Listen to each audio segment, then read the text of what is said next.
questions for Coach Maynor, raise your hand, we'll get a mic to you. Go ahead, Tom. Matt, it seemed like Penn State had your typical Mackey game tonight. They got just so hot from three and stayed that way. Can you just talk a little bit about what they were doing and what maybe was lacking a little bit in covering it? Right. Well, it wasn't really anything that they were doing. They just made some good decisions. Obviously, the first half was played without Lamar Stevens, so you give a lot of attention to Lamar Stevens in your scouting report. And it doesn't mean you don't, talk about other guys or worry about other guys, but I don't think he's coming in here by himself and beating us. And there are other guys, Miles Dredd, Lundy were great. Those guys were great. If you look at some of the production from some of our guys in the last couple of weeks, you see, like when you go on the road, if you're going to get a good win, you got to have everybody that's productive. And I thought tonight they did. I thought everybody that came in the game for them helped them. They had some threes go down in the first half by some guys that don't normally make threes. They had Brockington made a couple, Wheeler made one, but Miles Dredd can shoot.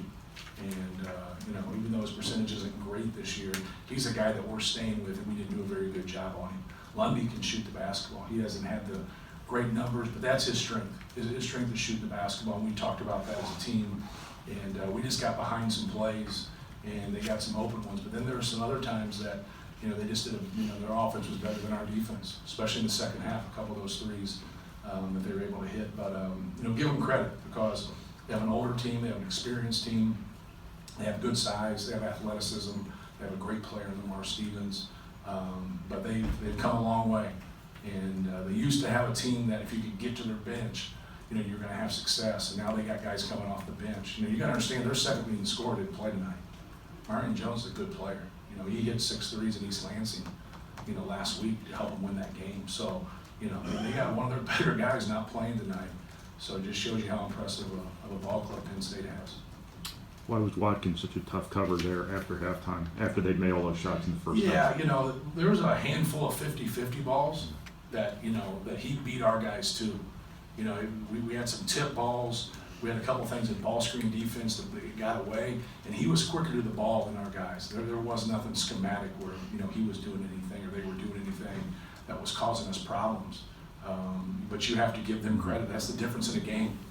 I think that's something that we've done well here the past couple of weeks, that they really dominated us on. Because you look at the turnovers, you look at the rebounds, they're relatively even across the board. So the possessions are the same. They shot the ball better than us, but they were quicker to the ball than us. And Mike had a handful of plays right there that led to points. You get those basketballs, now you're going in transition versus him getting the basketball and getting a layup or a dunk. And you have to give him credit for doing that. Coach Maynor, you guys didn't hit a three until almost 13 minutes left in the game. What was it the ball wasn't going in? Right, the ball wasn't going in. You said it there. They limited our threes. If you look at the number of threes that they not only shot, but obviously they made their threes. But they limited our threes in the first half. And we're a team that we really stress. We're going to take what you give us. If we can shoot 33s like we did against Iowa, we're going to. If we're going to shoot 16 threes like we did against Indiana and go 8 for 16, we're going to. We're not in a position to say this is who we are and this is who we are every single night. So you got to take what the defense gives you. I thought we had the ball at the rim a lot in that first half, and we came up empty-handed. We had some post moves, we had some layups where we should have been going to the free throw line. We should have been making some layups and making some post moves, and we weren't.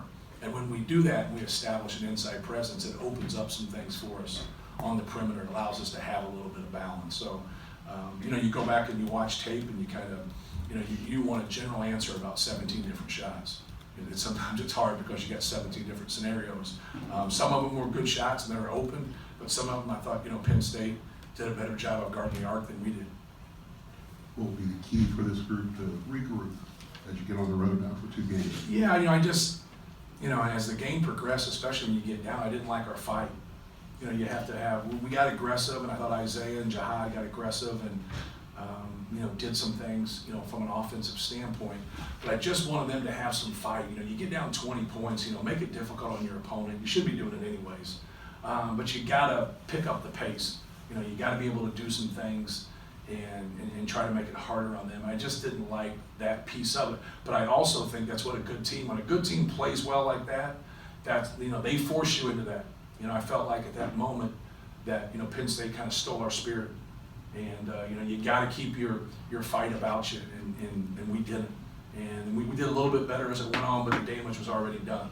You know, the damage is already done. But, no, you get into these situations where, you know, you're playing quality people, you know, in a conference like us, like, you know, you get good at regrouping or you don't get good at regrouping. You know, it goes either way. And so now, you know, we have 2 road games in a row, and so that's, you know, that's a tough order, you know, for us. But it's also a great challenge. You know, it's also, if you have competitive people, which we do in our locker room, you know, you also want that challenge. You got to be able to regroup. I know it doesn't get fixed with the speech. I know that. You know, you got to be able to get to practice, you know, watch film, understand some things. And I always write stuff on the board, and I always say, none of this matters if you don't play hard. And tonight, just like the Illinois game here, you know, Illinois played harder than us. That's why I didn't get into all the other stuff, because I didn't want the narrative to get changed in that game, because Illinois played so much harder than us. They were quicker to the ball, and I feel the same way about Penn State. Penn State beat us. And so I don't ever get away from that with our guys. It's like, you can write all you want about guarding Lamar Stevens, but if you don't play harder than those guys, you're not going to beat them. And tonight, you know, give those guys credit, they played hard. Kind of connected to that, I mean, Eric mentioned seeing maybe some complacency. Did you see that after a couple good wins, a couple good performances? Did you see maybe that guys thinking they had momentum? And I guess, if you want to get theoretical about it, yeah, I guess. I don't know what they're complacent about. right. You know, I always say, is your goal to win 14 games? You know what I mean? Did you write down before the season, hey, I hope we get 14 this year? Is that your goal? You know, you got admitted into Purdue. You're smart enough to think about what's going on around here. Go out and play hard. You know, so I don't understand about complacency. You got to fight people. You know, if that was a boxing match, we'd have been down early. We'd have been down early. And when it got to the second round. The question was sort of that, but I mean, as well as you've played the last 2 or 3 weeks, did this 40 minutes surprise you in any way? I thought we would defend them better than we did, but you know, they were better than us. So you know, it happens. You know, don't act like we haven't gotten beat this year. You know, so it's like I always tell our guys, you know, it can rear its ugly head. You know, don't let it rear its ugly head. Don't forget about things. You won 3 in a row. Don't forget about losing at Illinois or losing here or getting beat by Texas or getting beat at Marquette. Don't forget about those things. People say, I just put that in the past, don't worry about that. No, think about it every day, because it can happen again. You know, don't sit around and think about your successes. Think like, how do we put ourselves in this position? And then all of a sudden, hey, we're not going to allow that to happen. It's a different way to train yourself in terms of being competitive and understanding it. But it's also going out there and competing against people and respecting them.